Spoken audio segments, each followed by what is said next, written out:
Wiggins with Grant Me Success, and I'm back here again with another guest interview for our Nonprofit Leaders Academy. You guys, I am so excited for this particular guest that we have here for you today. This is none other than Miss Monique Harris. She is a licensed clinical social worker here in the state of Nevada, and she is the founder of The Therapeutic Solutions. That is one of the only trauma centers that we have here in the state of Nevada that offers evidence approach mental and behavioral health services that targets youth and families. Welcome, Miss Harris. Thank you, Janise. I am excited to be here. I'm trying to compose myself, maintain my composure, because we have a tendency to get super excited when we see each other. Super excited, yes, and we end up spending much more time together than we had anticipated, but I appreciate it anyhow.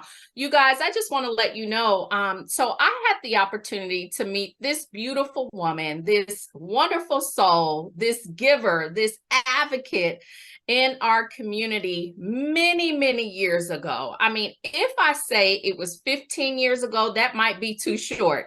It may have been 20 years ago.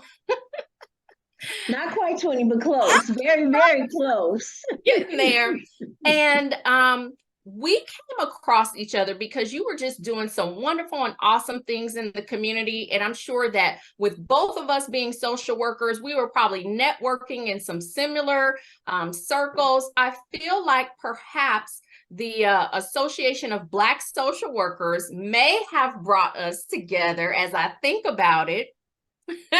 I know that you were in leadership with that organization at some point in time when we met, and maybe there were some events going on or workshops. But however it is, we have remained connected till this time, and I'm so excited that I've been able to call on you and say, hey, Monique, will you come along and just share some of your expertise about working with nonprofits? And I really appreciate you for agreeing to be here with me. So share with those people who may not be familiar with you, who is Monique Harris? Who is Monique Harris? I'm still trying to figure that out. We all are. However, on paper, what they say I am or have done throughout my career is I've been a community advocate, a founding executive director of multiple businesses. I have worked with children and families and the homeless population, serving as you stated, an advocate.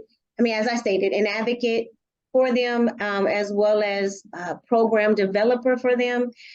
And I've just always spent my career working with children and families. A huge component to that is providing housing, whether it's been transitional housing or permanent housing or temporary housing. I've always tend to lean towards housing, even when in the foster care system, lean towards developing transitional housing for what we call TAY youth, which is transition age youth between the ages of 18 and 25, and have just been in the community loving on people. That's one of the gifts God gave me, and I'm not afraid to use it. Yeah. Share with the people a little bit more about some of your educational background and then professional background. You mentioned that you've worked with several organizations and have founded many organizations, and we're going to get into that a little bit more, but what is some of your professional background? So I am a licensed clinical social worker, meaning I have a master's degree in social work as well as 3,000 hours of clinical services. And so I'm able to diagnose and treat those with mental health issues. I also am an administrative social worker, and so I have a background in administration. I think to make this easier, I have an associate's degree in interdisciplinary studies with an emphasis in child development. I have a bachelor's in social work with an emphasis in youth agency administration. And then I have a master's in social work with an emphasis in public administration. And so administration has been my thing all the way through my entire career. I love the paperwork aspect, the development aspect of programs, and seeing people go through their transformation and come out on the other end, but also being able to document, tell the story so that it becomes valid in capturing funding to continue to support it. I think that's it, educational wise. Tell me what led you to the field of social work. You know, I know that we all have our stories, and there's always something connected to it of how we get connected to our field of practice. But how did you find social work, or how did social work find you? I am no different. I have my stories, and it's I started off going to school. Well, one, I've never been a school person, never. My parents had to kick me through high school, but I made it. Somehow I made it. And I tried college, it wasn't for me, and ended up going back to college. And my brother and my sister-in-law are pivotal in pushing me off the cliff to do it, right? Yes. So I started going to school. I was working in LA Unified School District in the special ed department as a paraprofessional for about 13 years, and was going to school like, I've been here this long, I might as well get my teaching degree, monetize what I'm doing. And while I was getting my child development and education degree, I wanted to get this youth agency administration certificate, because I've always done youth work. I've always had some kind of side business working with kids, whether it's in my home doing childcare, foster care, after school programs, daycare, whatever it was. I've always had a kid next to me. While I'm doing it, I had to take a social work class in order to fulfill the requirements for that degree or that certificate. And so the first time I said, I'll do 2 core classes and 1 elective, right? Every semester. So I did that, and I ended up taking a social work class. And while I was reading the history of social work, I began to cry. And I was like, what is this about? Why is this touching me so deeply? And I got through the class and was like, oh, wow, that was good content. You know, whenever you can pick up a textbook and you don't mind reading it, that's your area. Yeah. So the next semester came, and I took another social work class, and this one was called Institutional Racism by Dr. Shirley Better. She was a social worker who stood about 4'11", powerful, still had an afro, right? And I took her class, and while I was reading one of the pieces of content, I again began to cry. And I said, it's something here. I don't know what it is, but it's something in this field, and I have to explore it. And so I immediately changed my major. The fact that those kids was driving me crazy didn't hurt. In child development? That child development working at LA Unified School District. I was like, forever. Let me was over here in this social work stuff. And I had a best friend who was a motivator. She's a cheerleader. I call her a cheerleader for everybody. And she began to tell me, she was like, you've always case managed people. Why don't you go get paid for it? And I was like, case managed, what is that? You know, because I was from the era of social workers were the ones who come into your home and take your children. Right. And I didn't want any parts of that. And I had no interest in clinical, because I didn't want to work with people with those kind of issues. What can I do, or what can I bring to the table?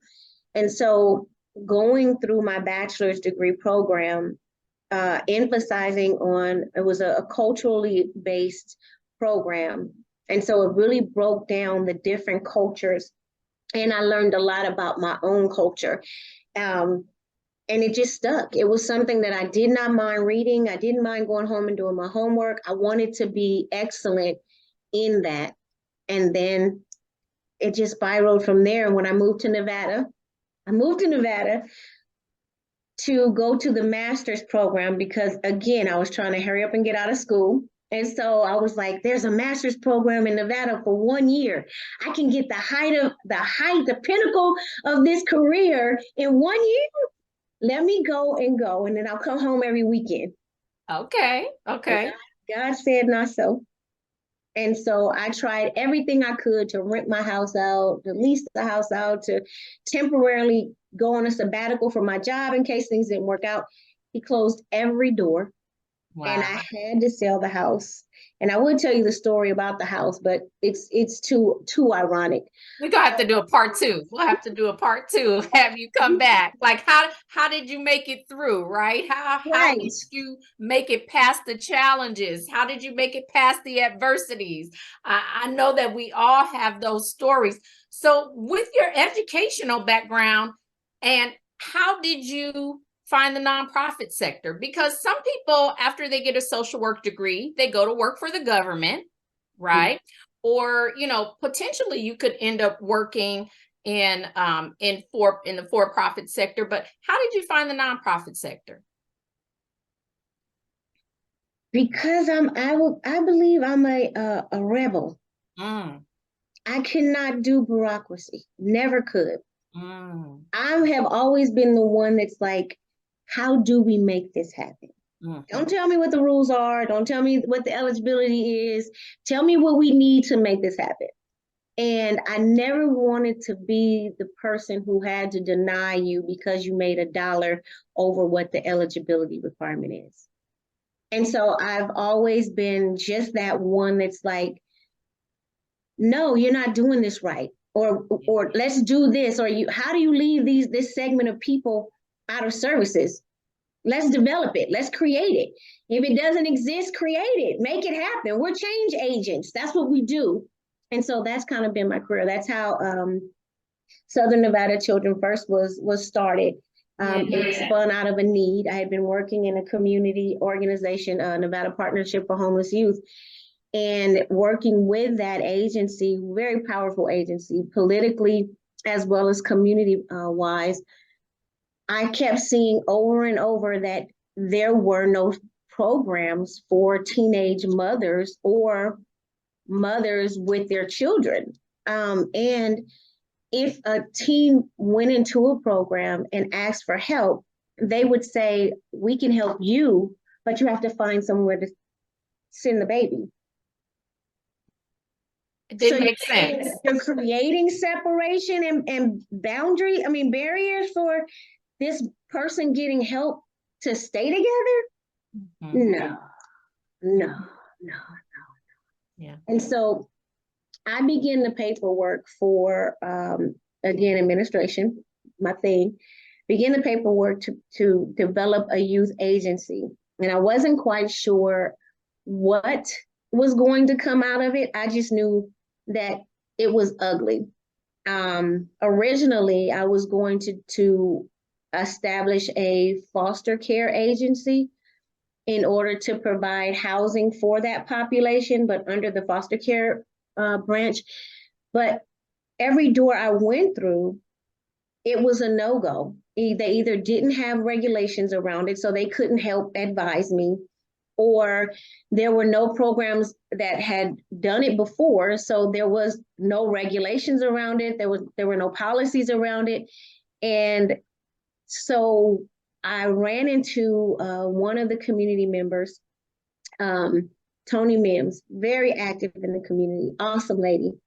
And she had a home full of girls with babies because she identified the same need working at another agency that was after school program or educational based. And when you're funded for these specific niches, you can only work within those niches. And so there's always spillover. And so she had a few girls that she had helped get a house, and they were living together and they were pulling their resources together using welfare. And so she and I got together and she said, well, can you help me? And SNCF was born. And so we began to help the girls with their public benefits, getting them all on, getting their Medicaid, getting them enrolled in school. And we morphed that into a program, a comprehensive program that was able to address all of the areas that affected a teen or a teen mom or teen dad. Yeah, that's awesome. And so you went from you went through this metamorphosis, and you're kind of like me, when you say we're change agents, and then you talked about, just bucking the system, right? Being a person that's like, nah, this don't seem That's right. not right. It's Yeah, not and I right. think that that's what I experienced, because I got my bachelor's in social work, but then I jumped ship because I didn't think I wanted to be a clinical social worker either. So I went over into public administration and got a master's in public administration.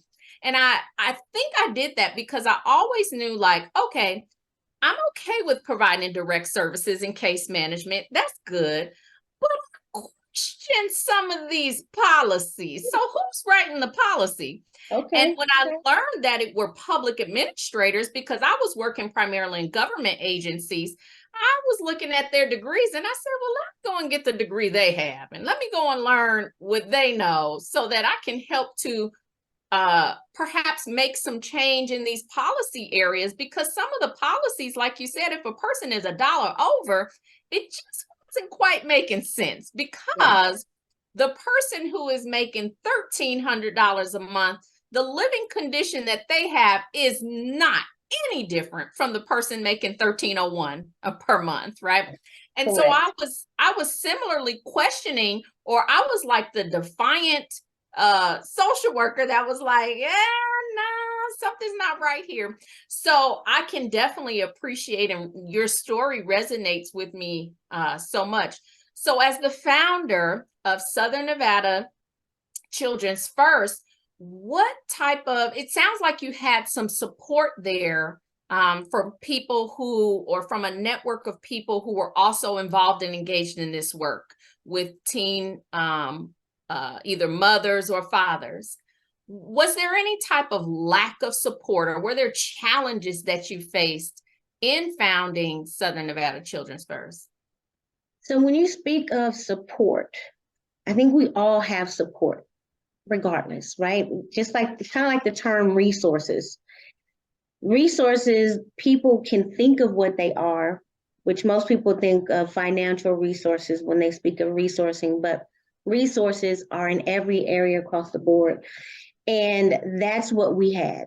We had a huge pool of support of people who either knew what it was like to go through that struggle, whether it was just from being a teen mom, or whether it was from having children early and having to go to work and trying to not be a statistic, or regardless of what it was, whether it was the homeless situation. And so, yes, we pulled together our emotional and physical resources. And as an administrator, what I had to then do was go and pull together financial resources. So being creative in our approach. So from understanding what the system is designed for, is designed to help you in an interim of hardship. So let's connect them to all of the benefits, because we plan to make this just an interim, not a long-term fix. And so we were able to leverage that by pulling them together to do that. And then we supplemented.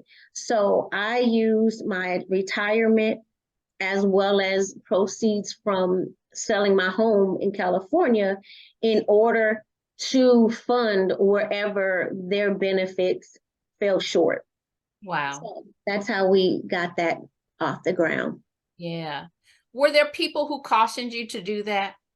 Did they say, oh, I don't know if you want to take the proceeds from your home and start this organization? Or do you think it's wise to liquidate your retirement account for this? Were there naysayers, so to speak? It's ironic that you would say that, because there weren't any naysayers. And I don't know if there weren't naysayers because I didn't give room for naysayers, or because the people that were in my life were so supportive that there was no way it wasn't going to make it. We didn't know how it was going to make it, but we trusted that if God gave us the vision, he would send provision. And so using that, it was just a labor of love. I don't think the expectation was ever that I would get it back. It was just that the organization would take off one day. Yeah. And I lean on the scripture that says, if you seek ye first the kingdom of heaven, and all these things shall be added. I have seen God at work where if you do his work, or what you feel is his work, he takes care of everything else. At the time, I was a single mother raising 2 children, but we didn't miss a beat. We didn't miss a meal. We didn't miss a game. We didn't miss a daycare, because of the support that I had. And so once I make up in my mind that I'm going to do something, I get tunnel vision. And so I don't think there was very much room. I can't think of anyone who was like, no, don't do it. It was always, oh my God, do you really want to do that? Oh my God, I don't believe you did that. Because at some point, the young lady who initially started the house decided she couldn't do it anymore, and she left. And we couldn't afford that size house with the few girls that we had. And so we got on the phone, and of course, social worker kicked in. We made phone calls. We figured out where people could go, but there was 3 young ladies and their children that didn't have a place to go. And so I brought them home with me. And I said, I don't know, we'll figure it out. You guys trust me, right? And they're like, yeah, we trust you, Miss Monique. And they came home with me. Now my children thought I had lost it. Yeah, for sure. They're gonna sleep where? In whose room? I was like, we're gonna double up until we figure this out. We're gonna double and up. Eat whose snacks? Whose snacks they eating? Snacks is an issue. But we brought them in, and I believe I prayed over, I think, the last $5,000 I had, and I said, okay, God, if this is what you want me to do, you'll bless this. And I opened up, or put it into the business account, and said, go run this like a business. Let's do this. And I believe that you and I met shortly after. And the first fundraiser we did was the barbecue battle. Now, barbecue battle is what allowed me to open the first independent home outside of my own funding. And it kind of snowballed from there. And so that was going to be my next question. So you shared with us how important even just the founding of and the very beginning infant stages of the organization, partnerships and collaboration was so important. Absolutely. You can't do it alone. You cannot do it alone. And it sounds like throughout the trajectory of the organization, as it began to grow, partnerships and collaboration remained important. But I want you to talk a little bit more about the breakout season for Southern Nevada Children's First, because I feel like that first event was one touch point that was like a breakout moment where you began to see your vision having some success. And that was like a launching pad for even greater success. So I don't even remember exactly how the idea came up about the barbecue battle. I remember us having some conversations. Like I said, we had met at some point in time through the network of social workers. We got on the phone. You shared with me, what you were doing with Southern Nevada Children's First. We said, let's come up with this fundraiser. I don't think either one of us knew exactly what we were doing, but we knew God, right? But God, I was going to say, but we God. knew God, and we believed in our skills and our knowledge and our networks too.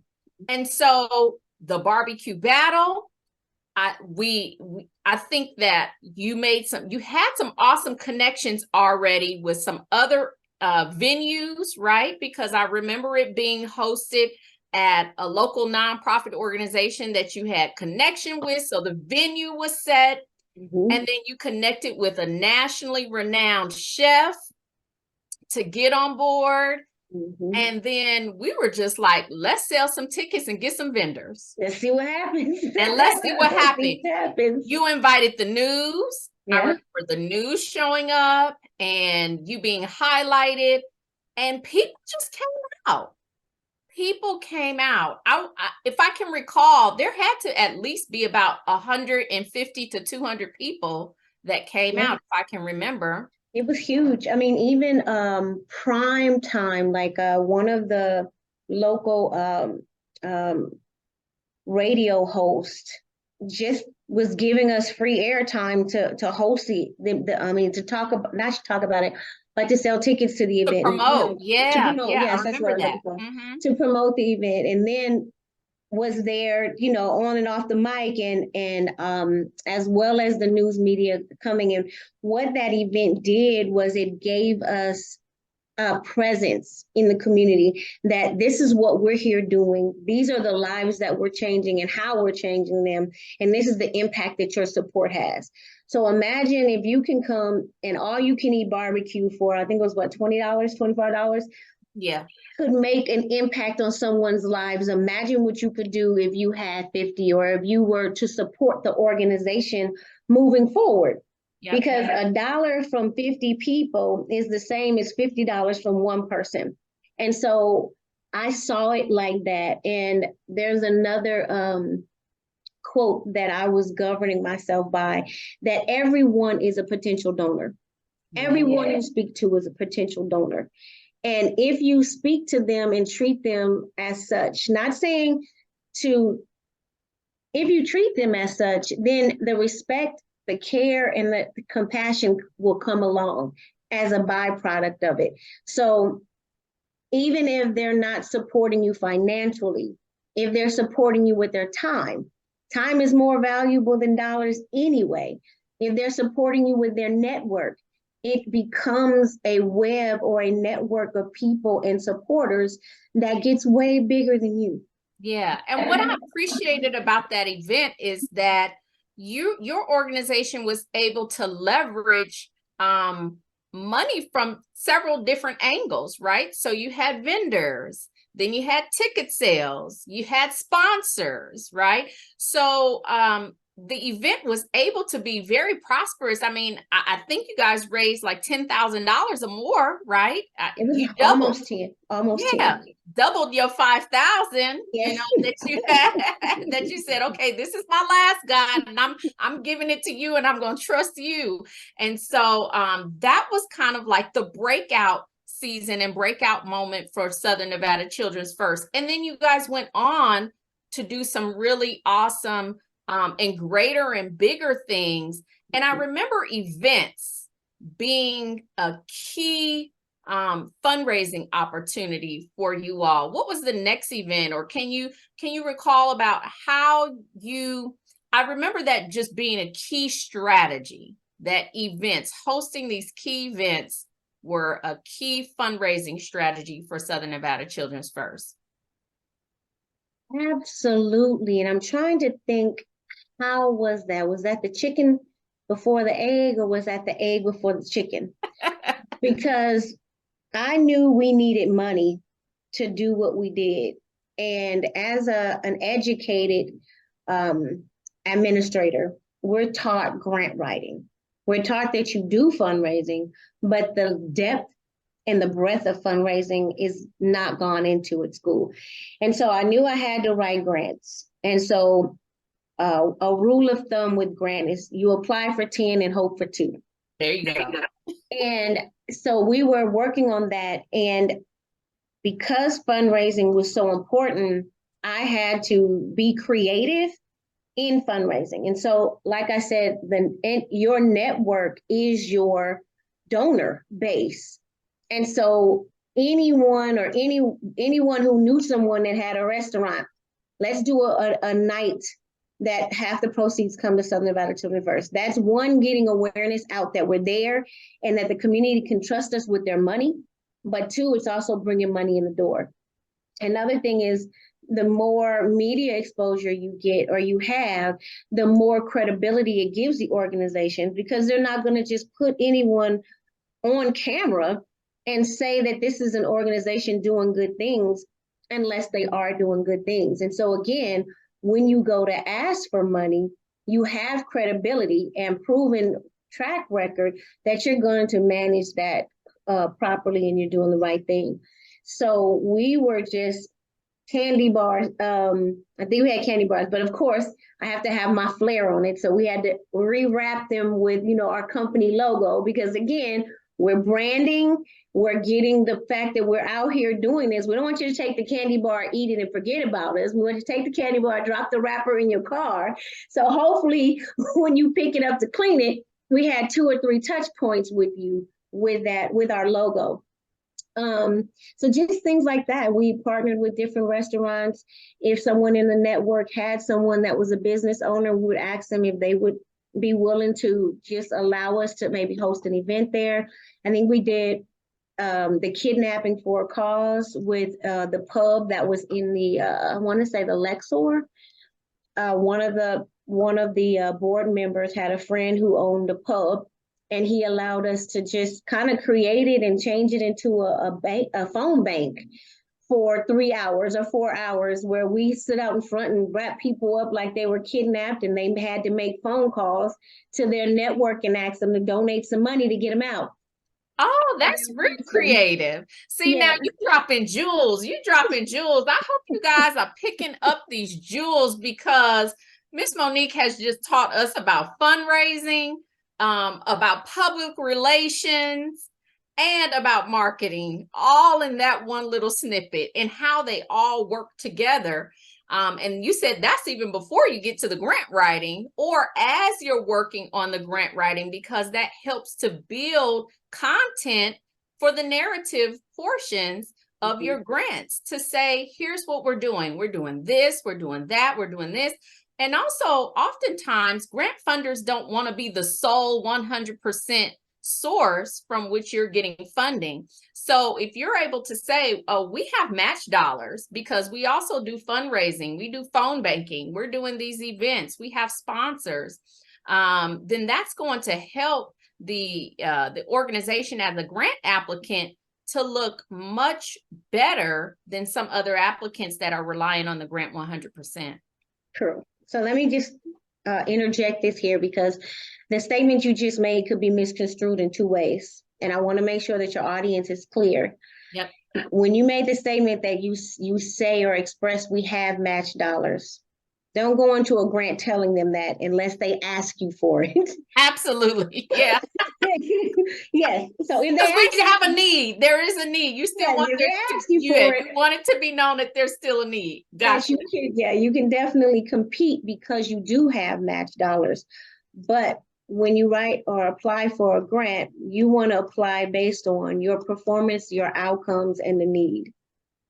Absolutely. Yes. Just gotta put that out there. Don't absolutely. Don't I know everybody gonna be writing in there. Oh, we have this match dollars. Yeah.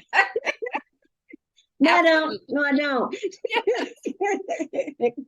So I know that at some point, you all started another event that was really successful for Southern Nevada Children's First.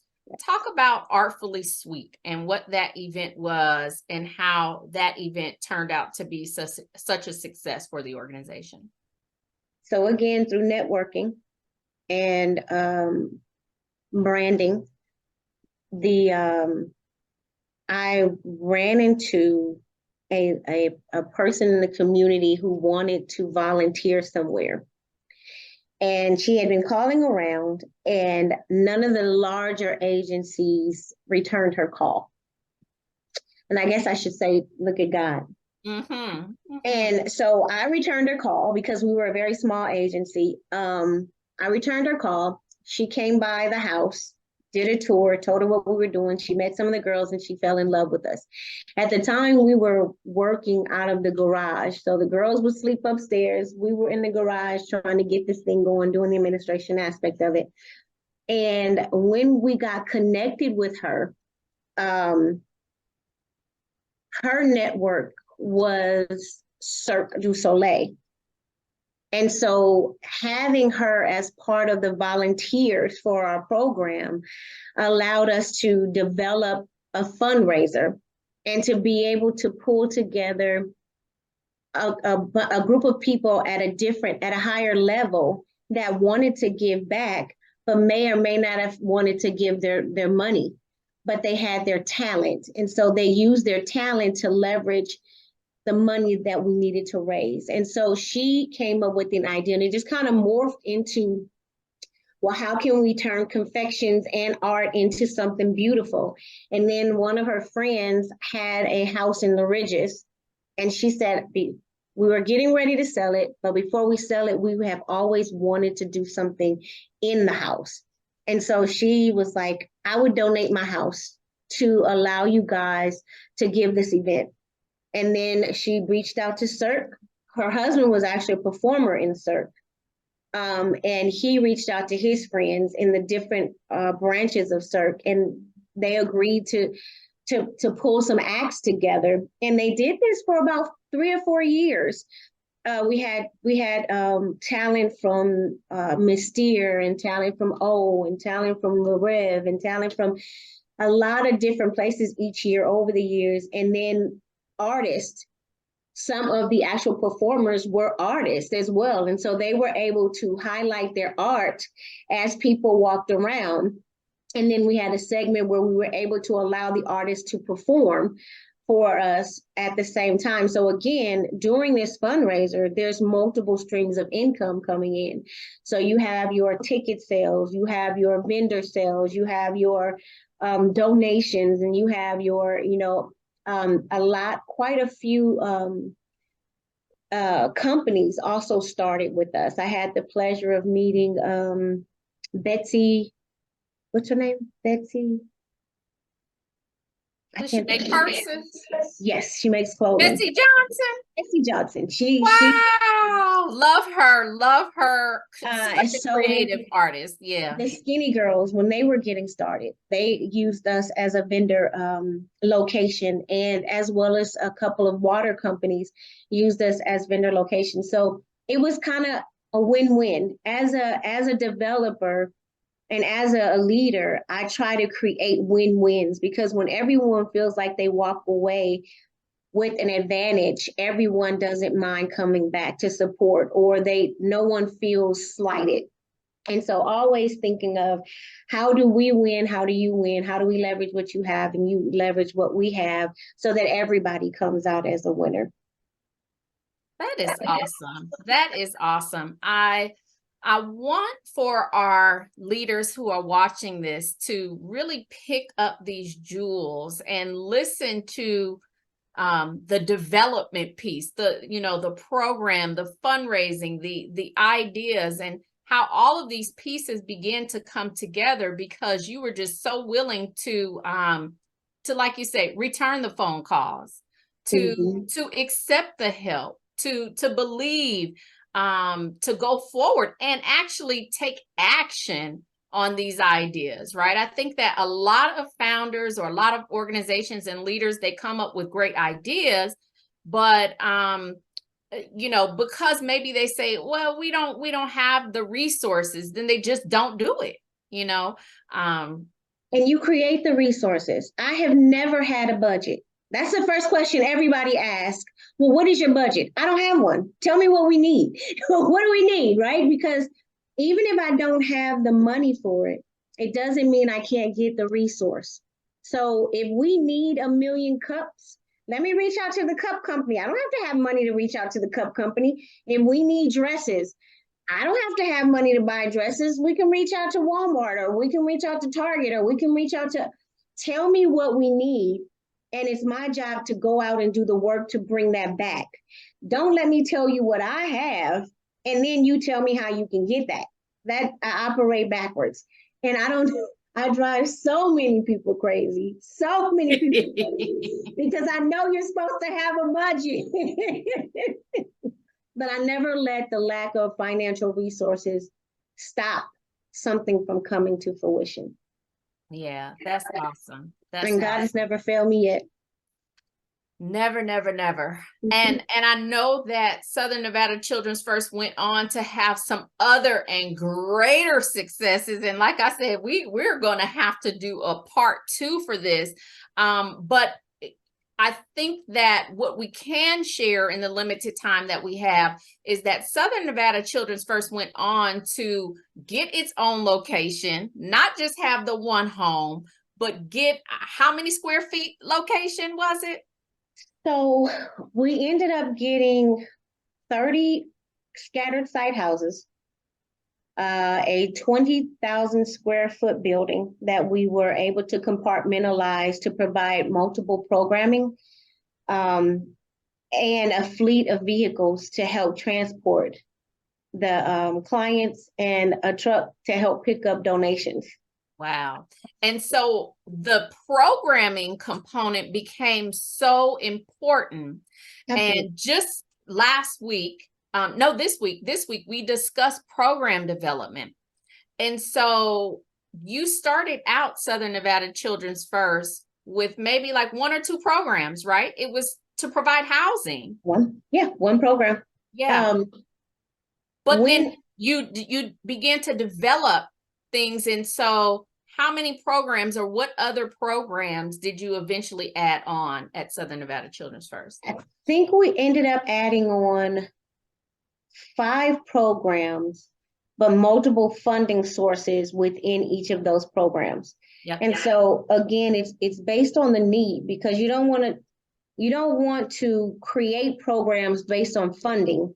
You create program based on need and stay true to your funding. So, stay true to your population. So if you are a housing program and they offer after school money, that may not be a good fit for you to go after.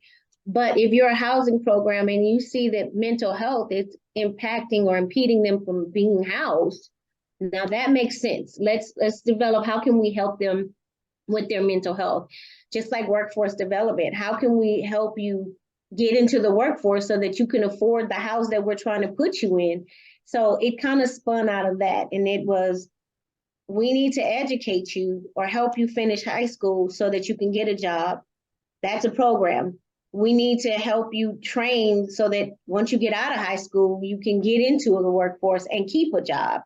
Oh, but wait, we have to address your mental health, because if you're struggling with PTSD, you won't be able to keep the job or go to school. So we have to address that, and not trying to be the it all be all or the one-stop shop, just trying to understand that if we can put this in this environment, it makes it more likely for them to attend and complete, which increases the success rate.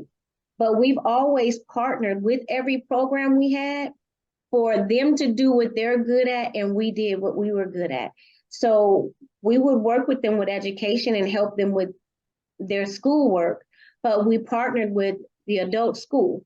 They went through the adult school to get it, or we partnered with the charter schools to get them computers so that they could do schoolwork, and we helped them finish their schoolwork. So we've always partnered, and it leverages your resources. So now we don't have to buy laptops because the school provides laptops. We don't have to buy clothes because the school provides clothes. And at some point, we kind of grew into understanding the power of our donations. So we would get a lot of donations. And then that later became a funding source, or a resource that we could leverage where they could earn points and use their points to shop shop in the boutique or the thrift store that we had on site. But it also gave them a sense of, I have to work to get, not just the community is giving us all this stuff, it belongs to us, or they develop an entitlement mentality. We always wanted them to appreciate what they had or what they were given by having some skin in the game. So we make sure we kept that in the forefront as well.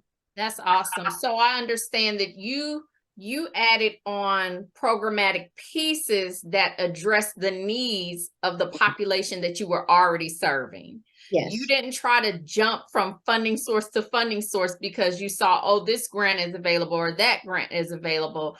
But if the population that you were serving already had needs for workforce development, okay, that's a program. Mental health services, okay, that's a program that's relevant to our population. Childcare, that's relevant to our population. Yeah.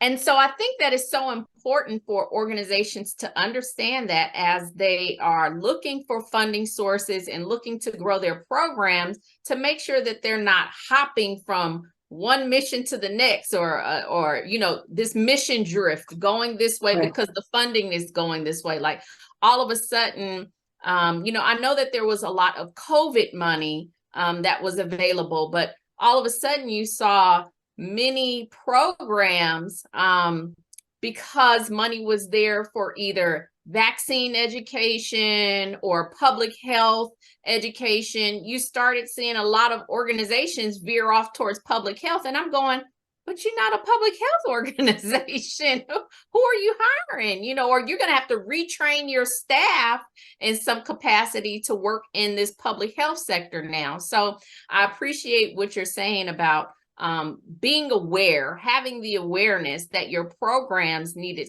to connect directly to the mission of the organization and not just to available funding sources. Correct. And it's scary as a leader, especially when you're leading people and you're responsible for their livelihoods, right? You have a staff, you're responsible for their livelihood. You feel a sense of obligation, a sense of a responsibility.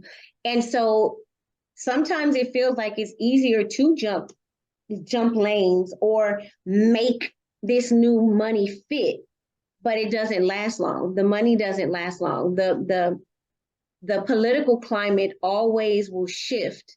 But if you stay true to your mission, then people will begin to find you because that is your mission.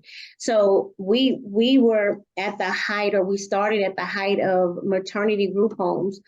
And they had maternity group home money that was hitting the streets, and so many people with behavioral health programs opened up maternity group homes or tried to add this housing component to it. And because they were chasing the dollars, not the passion, they fell off. Or when the funding sources for that dried up, they had to shut that program down. But what happens to the people whose lives you're working with? They're impacted just as much as yours is. But if you stay true to the mission and you follow and take care of the population, then people will say, well, I know an organization that does that, or I know an organization over here who's been doing it for so-and-so.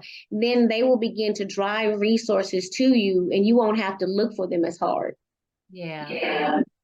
I think you answered my next question, which is, what advice or recommendations would you give to leaders or nonprofit organizations in building viable programs?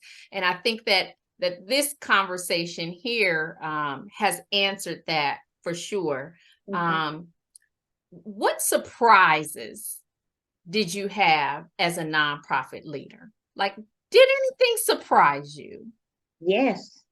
What were some of the surprises and you know that perhaps was different than you envisioned it, you know? And it sounds like you just were working regardless, you know, so maybe you know, maybe you didn't. I know that you had a vision for, okay, this, but what were some of the surprises that you encountered working in the nonprofit sector as you were growing Southern Nevada Children's First? So at the time, or in hindsight? Which one do you want? Both. Give it to them. At the time, I think the most difficult part, or the surprise, was making a shift from working in the business versus working on the business. And I don't think I really did that very well. Now I understand that concept, but at the time I was like, what are y'all talking about? What? That incapacity. I struggled for years trying to understand, what does everyone mean when they say build capacity? Now I know. At the time, I think the struggle or the surprises were I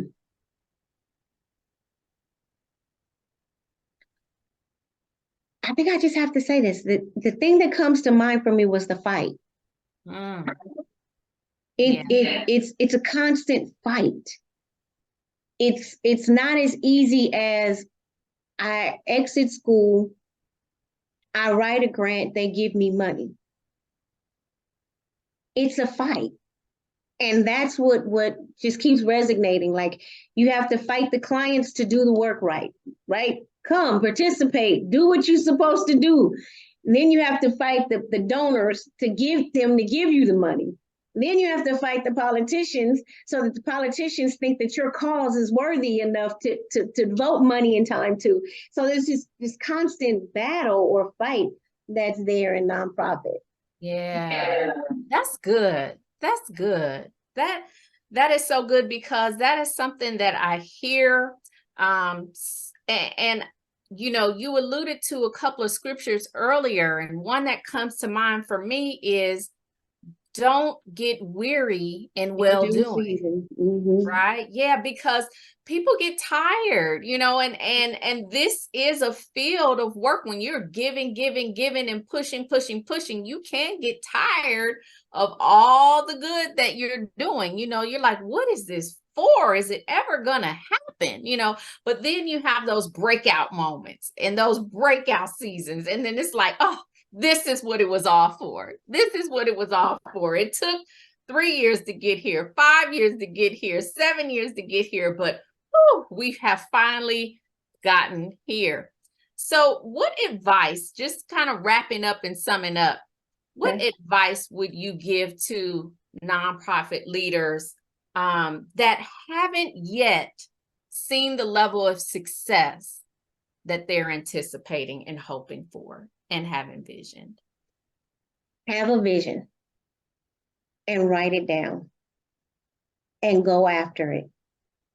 Because if you stay the course for what the vision is, opportunities will come to you. And it's not as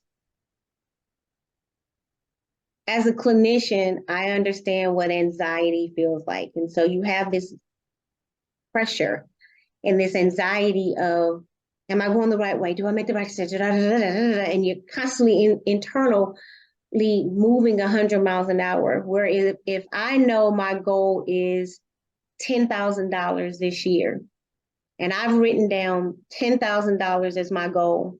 Now, how am I going to get $10,000? Am I going to do 5 fundraisers and raise $2,000 at each fundraiser?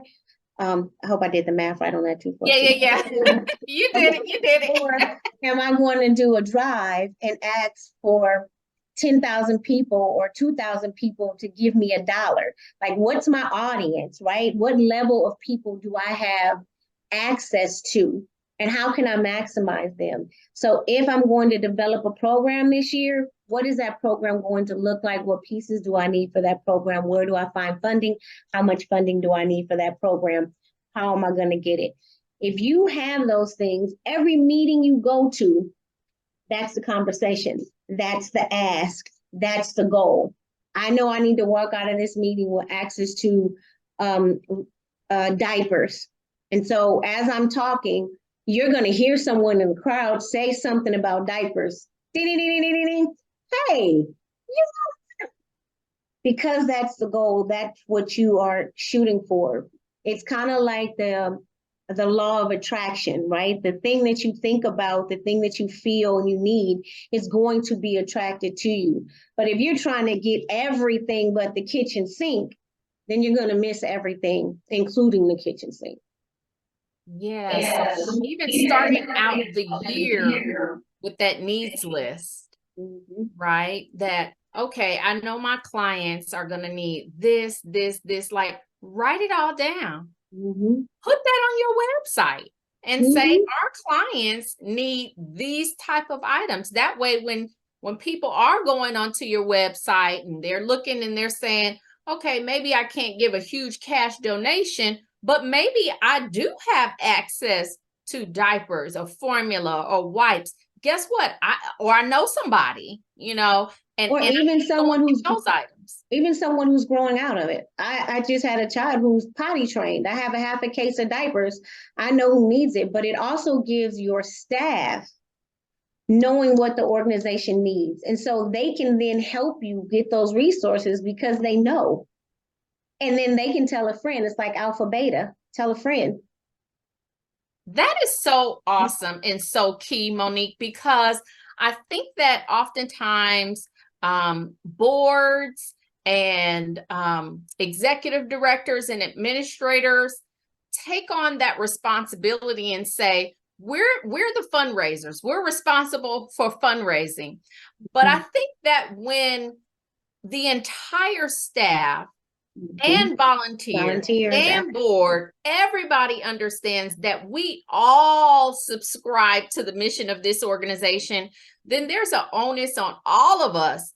I work here, you work here. We want this organization to continue to thrive and be healthy. So we're all going out and seeking donations in some capacity, whether that may be cash or in-kind and tangible donations. I think that that is so important, what you just mentioned. But I also want to add something to what you just said. In creating a list or goal, sometimes it's not conscious what others bring in.